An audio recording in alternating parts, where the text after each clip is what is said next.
국민의당 안철수 후보가 후보 단일화 협상 결렬 선언 이후 네.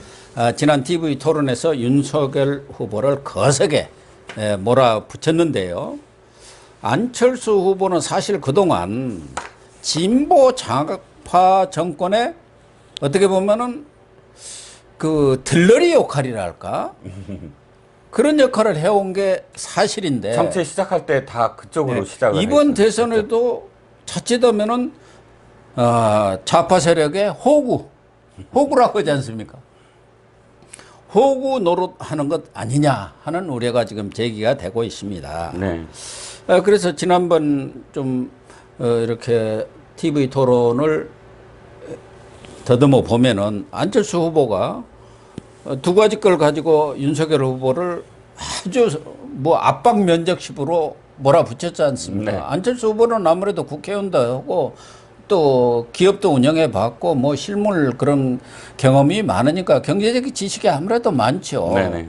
그런데 그 디지털 데이터 경제 문제 하나고 디지털 데이터 경제 두 번째는 금리 인상과 재정 확장 문제 이걸 가지고 윤석열 후보를 집요하게 물고 늘어졌죠. 네네. 그러면서 거기에 대해서 뭐 제가 볼 때는 합리적으로 답변을 윤석열 후보가 알 수 있는 범위 내에서 하던데 고개 절레절레 흔들면서 비웃고 싹 웃으면서 그게 말이나 되는 소리 하는 듯이 이렇게 웃고 그랬지 않습니까? 예. 역시 안철수 후보의 단점은 뭐냐면 자연스러운 행동이 아니라는 거예요. 고개 흔들고 이런 것들이 의도적이죠. 사실 의도적이고 기획된 어떤 태도이지만 그것이 상당히 저는 마이너스였어요. 국민들로 봤을 때 오만해 보였거든요. 그렇다고 윤석열 후보가 답변을 안 한 것도 아니고 하고 있으면 거기에 대해서 조목조목 예를 들어서 아까 교수님께서 답변에 대해서 토론을 하는 것. 상대방이 모르는 것에 대해서 지적을 하고 그렇게 해서 의도하면서 국민들로 하여금 차별화된 그런 정책과 또는 깊이 수준을 느끼게 하면 되는 거잖아요. 근데 대답을 하는데 아주 상대방을 기분 나쁘게 만드는 상대방이 가짜는 따른 듯이 절레절레 흔들면서 것. 사실 이 유권자들이 바라보는 TV 토론은요. 말 잘하는 사람, 똑똑한 사람한테 표를 주는 게 아니라 태도를 보는 거예요. 태도입니다. 태도. 그러니까 어떤 표정, 어떤 호흡, 어떤 태도, 몸가짐 이런 것들이 국민들에게 얼만큼 이 사람이 신뢰성이 있고 설득력 있는 사람이냐라는 걸 보여주는 게 TV 토론이거든요. 안철수 후보가 그걸 착각하는 것 같고요. 그리고 사실 깊이 들어가면 안철수 후보가 굉장히 이 사실과 다른 이야기를 많이 했어요. 지금 왜 공공데이터 뭐 개방 짧게 말씀드리면 그게 전혀 안 이루어지는 것처럼 말씀하시는데 지금 우리 내비게이션 있잖아요. 이거 공공데이터입니다. 다 공공데이터죠. 개방했고요. 이미 문재인 정부에서도 뭐 3차에 걸친 공공데이터 개방에 대한 또 뭐 청문회도 열고 거기에 대한 계획도 다 발표를 했고 이것이 뭐 공공데이터가 지금 안 이루어져 갖고 그걸 어떻게 할 거냐 이렇게 물어보는 것 자체가 너무 원론적인 지금 질문이었기 때문에 이 전문가들 입장에서는 말도 안 되는 소리다라고 비판의 어떤 영역이 있다는 겁니다. 그러니까 정부에서 지금 공개를 안 하는 것은 안보 측면이라든가 이런 부분에서 완전 개인 정보와 또 안보 개인 측면. 정보 이런 것만 지금 공개를 안 하고 있는 것이지 대다수의 정보는 정부가 갖고 있는 정보들을 다 순차적으로 지금 공개하는 하고 과정, 공개하는 과정이라는 거죠. 그리고 국민들한테도 그러니까 다 얘기했고요. 결국은 안철수 후보가 그렇게 한 것은 의도적으로 그 협상 결렬 이후 어떻게 보면은 윤석열 후보와는 이제 더 이상 협상을 안 하겠다든지 단일화 협상은 이제 결렬 정도가 아니라 이것으로 결별이다. 이렇게 간접적인 어떤 메시지를 보낸 것 아니냐. 그렇습니다. 그런 해석이 나오고 있는데 실제로 이 결렬 이전에는 양측 간에 물밑 접촉이 상당히 활발히 이루어졌다는 것 아닙니까? 그리고 국민의힘 쪽에서는 초안까지도 만드는 단계였다 이렇게 얘기를 하는데 지금은 다 그게 끊어졌다고 그러네요. 일단 안철수 후보가 좀 너무 거짓말을 하고 있다라는 게 딱 느껴지는 게 말이 왜 제가 느껴지는 게 이겁니다. 결렬 선언을 하면서 윤 후보 측에서 아무런 대답을 아까 응답이 없었다.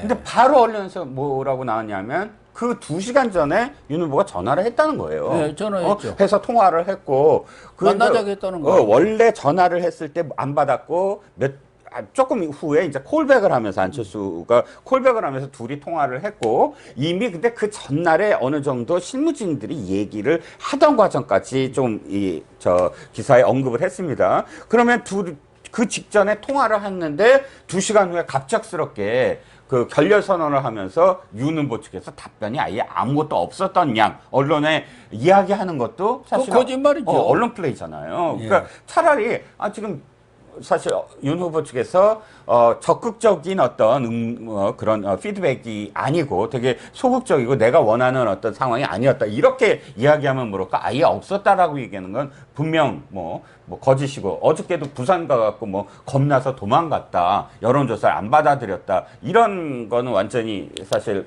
좀 말이 안 되는 자기 정치를 하는 그런 입장이라 협상에 대해서 좀 그렇고요. 근데 한 가지 제가 취재한 건 어저께 윤 후보 측에서 취재한 건 소통이 완전히 닫히지 않았다. 왜냐하면 양쪽 실무자니까 안 후보 측에서 좀 불만인 게 이쪽이 너무 많다. 라인이 한 5라인 정도였다라고 얘기를 하더라고요. 뭐 구체적으로는 뭐 성일종이라든지 또 장재원이라든지 뭐 이철규라든지 뭐 그 해서 세 사람은 뭐 이미 이쪽에서도 공개를 했지 않습니까? 네, 우리 이제, 쪽에 어떻게 보면 협상 대리인이라는 뭐 거죠. 공개했고요. 뭐 2사람까지 포함해서 저쪽은 더 많던데요. 뭐 5명인가 되던데. 그래서 어찌됐든 이게 좀 줄여달라. 너무 많다. 그래서 그걸 받아들였고 이쪽에서 그러니까 저쪽에서 요구하는 거를 윤이 받아들인 게 한 가지 한 가지씩 받아들이는 과정 속에서 갑자기 이렇게 결렬선언을 해버린 것이고. 아니, 그러니까 지금 문제는 안철수가 벼랑 끝 전술을 쓰는 것인지. 네네. 네, 지금 국민의힘 쪽에서는 이양수 대변인이라든가 권영세 총괄 선대위원장도 끝까지 노력하겠다. 단일화의 희망권을 놓지 않고 있다. 하면서 그 단일화의 지금 불씨를 살리기 위해서 많은 메시지들을 내고 있지 않습니까? 예, 소통을 원하고 있는 것 같아요. 실제로 국민의당에서는 우리는 끝이다. 단일화 꼬리표 쳐가지고 그만 우려먹어라. 사골곰탕이냐 뭐 이런 식으로 지금 반응을 하고 있는 건지. 네네. 그러한 과장된 그런 제스처라는 것은 결과적으로 보면은 뭔가 협상을 하기 위해서 좀 부풀리고 뻥튀기를 하는 네네. 것 아니냐 그런 인식도 있기는 있어요. 예. 그러니까 후자의 가능성이 조금 더 높아 보인다라는 게 어저께 몇몇 제가 만난 몇몇 그 양쪽 측근들 얘기입니다. 그러니까 아직 소통을 하려고는 한다. 마지막 진짜 그 협상인데 그 마지막 그 단판 여론조사는 이미 물 건너갔고 마지막 단판을 위해서 서로 간에 지금 그러니까 서로 간이 아니라 이쪽 안철수는 기싸움을 하고 이쪽에서는 최대한 어쨌든 이 끝에 뭔가 반전을 위한 준비 작업을 하고 있다. 이렇게. 그러나 이제 그래서 네. 국민의힘 쪽에서는 윤석열 후보가 직접적으로 의사표명을 할 수도 있고 아직 윤석열 후보 입에서는 그 단일화 문제에 대해서 직접적인 그렇죠. 답변을 한 건 없지 않습니까? 그렇죠. 예. 약간 좀 뭉뚱그려서 얘기했지. 예. 확실하게 이렇게 하겠다. 뭐 이런 식으로 이렇게 얘기하지 않았죠. 하자든가 그런 제안을 한 바는 없다 이 말이에요. 그래서 그 단판을 제안을 할 수도 있고 전격적으로 안철수 후보의 자택을 방문한다든지 뭐 이렇게 직접 찾아가서 합시다 할 수도 있다는 거죠. 아직 그런 옛날에 가능성은 남아 있고 DJP 연합의 DJ 청구동 집에 찾아가지 않습니까? 그래서 이제 뭐 가장 바람직하기는 인쇄 전 27일까지가 단일화의 뭐 마지노선이라고 하지만 국민의힘에서는 4일부터 사전투표가 들어가니까 뭐 3일까지 해도 크게 뭐 안 될 바는 없는 것이고 경우에 따라서는 3월 8일까지 해도 된다. 마지막 마지노선은 거기까지도 갈 수도 있는 것 아니냐. 그렇긴 하죠. 3월 9일 날 예, 대다수 국민들이 본투표를 하기 때문에 마지막까지도 단일화의 여지는 남아있다 하면서 그 불씨를 꺼트리지 않으려고 노력하고 있지 않습니까? 문제는 지금 일각에서 흘러나오는 게 앞서도 잠깐 언급을 했습니다마는 안철수 후보의 지난 10년간의 정치 역정을 보면 전부 진보 좌파를 위한 그런 결정만 한 거예요. 그렇지 않습니까? 그렇습니다. 그 처음에 시작할 때부터 박원순 그 참여연대 변호사 하고 아무 조건 그러니까 없이 양보하고 50%가 넘는 지지율. 그렇죠. 그 다음에 정당을 만들어서 민주당과 합당을 해서 대표까지 하고 새정치민주연합을 했고 문재인 2012년은 후보와 단일화해서 단일화를 또 그쪽 진영에서 했고 2017년도 결과적으로 나와가지고 문재인 당선에 도움을 준 거 아닙니까? 그렇습니다. 그러니까 지금까지는 완전히 들러리 역할을 했는데 이번의 경우도 지금 안철수 후보가 어떤 판단을 하는지는 뭐 그 깊은 속내를 알 길은 없지만 자칫하면은 이 사람이 보수인 적은 한 번도 없어요. 그렇기 때문에 이 또 좌파 진보 진영의 그러한 정치 공작이랄까 그런 어떻게 보면 속임수에 넘어가고 호구 역할을 하는 것 아니냐 그런 우려들이 지금 많이 제기되고 있는 거 아닙니까? 옛날에 저 제3공화국이 떠오르네요. 박정희 대통령이 그 중정을 동원해서 이 야당 후보들을, 그러니까 이 군소 후보들을 끝까지 공작을 한 거예요. 네. 사퇴하지 말라. 네. 그러니까 어떤 공작까지 썼냐면은 사퇴하면 안 된다라는 그런 뭐죠? 편지. 각계에서 편지를 전국에서 편지를 동원해서 그 후보한테 편지가 간양 네. 이렇게. 근데 알고 보니까 중정에서 다 편지를 써서 보내서 후보 사퇴하지 말라고 보내서 가급적이면 여러 후보들이 야당의 여러 후보들이 나오게끔 뭐 했다고 하는데 지금 민주당도 마음은 그럴 거예요. 그러니까 자기한테 오지 않아도 돼. 끝까지 안철수가 완주만 하면. 그래서 이번에 단일화 결렬도 민주당 측에 모정에 어떤 공작이 들어간 거 아닌가 하는 그러니까 꼭 안철수한테 안 들어가더라도 안철수 참모들이라는 게 있지 않습니까? 그 네. 지지 세력들. 거기에서 자꾸 안철수를 압박할 수 있잖아요. 그렇죠. 또 이런 얘기 저런 얘기를 하면서 이러면 큰일 납니다. 할 수도 있기 때문에 그런 작업이 들어간 거 아닌가 하고 지난번 TV 토론에서도 이재명 후보랑 안철수 후보한테 딱 질문 하나 하고 아주 우호적인 얘기 하지 않습니까? 다당제 얘기하고. 지금까지 통합 우리 얘기하고. 정치가 완전히 거대 양당의 적대적 공존이다. 또 상대의 실수를 먹고 사는 정치 이런 걸 다 교체해갖고 정치 교체를 해야 합니다. 그렇게 해갖고 안철수가 그동안 주장하는 거 아닙니까? 네. 그러니까 안철수는 다당제는 제 소신입니다. 하고 또 화답을 하더라고요. 네. 그런데 지금 이재명 후보가 곧 정치 개혁 공약을 발표한다는데 이 공약에 지금까지 언론에 보도된 특종을 어떤 언론에서 했던데 네네. 단독 보도를 했는데 그 내용을 보면 완전히 안철수를 겨냥한 네네. 그러한 정치 맞춤형 정치 정치 공약이에요. 그러니까 그렇지 않습니까? 예, 일부는 뭐 정의당도 그러니까 지금 안철수가 수년 전부터 경선이나 대통령 본선에 나왔을 때 주장하는 게 한 가지입니다. 결선 투표제 하라. 예.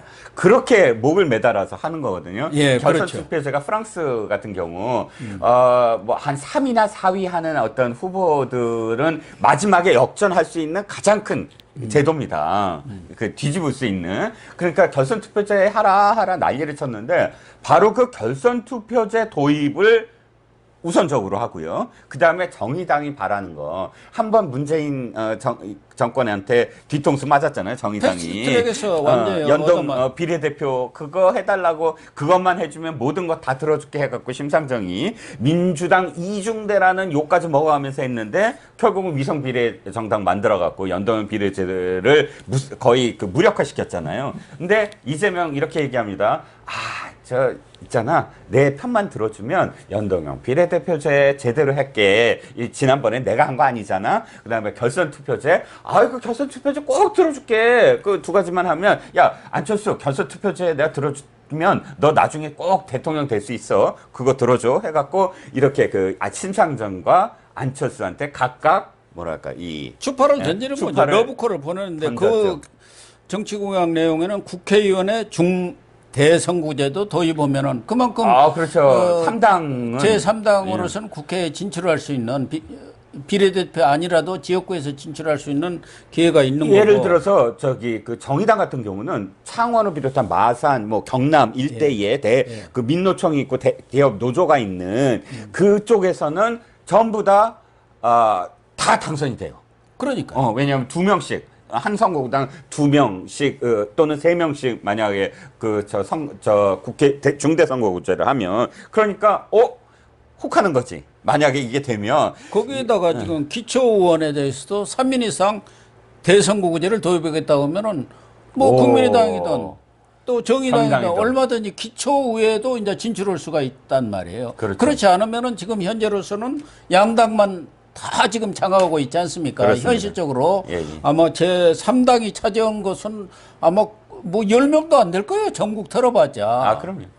그렇기 때문에 지금 아주 맞춤형 안철수 심상정을 겨냥한 정치 계획방을 내놓는데 뭐 심상정은 그렇다 하더라도 안철수 이 안철수 후보를 겨냥해서 지금 말씀하신 대로 안철수의 가장 이 염원인 결선 투표자라든가 또 다단계의 정착에 필요한 그러한 공약들을 내놓겠다고 했는데 패스트 트랙 때 안 봤습니까? 그렇게 다짐을 해놓고 다 바꿔버리고 그렇기 때문에 지금 심상정이가 어떻게 돼버렸습니까? 정의당이 어떻게 됐어? 존재 가치를 잃어버렸지 않습니까? 그런데 안철수는 지금 여기에 솔깃한 것 아닌가 하는 그런 정보들이 자꾸 들어와요. 그럴 수도 있죠. 안철수 입장에서는 이쪽에서 뭔가 안 쳐주면 여기가 솔깃한데 나한테 오는 게 할 수 있는 충분한 그런 입장이죠. 그러니까 이걸 보면은 경우에 따라서는 이 민주당이나 이재명 후보 측은 예.